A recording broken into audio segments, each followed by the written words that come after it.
أعوذ بالله من الشيطان الرجيم. بسم الله الرحمن الرحيم.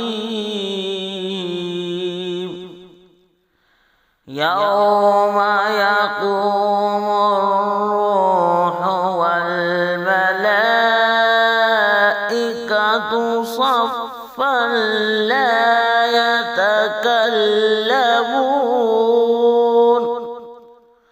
لا يتكلمون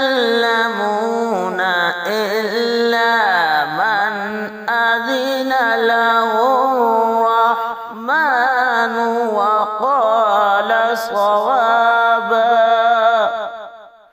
صدق الله العظيم.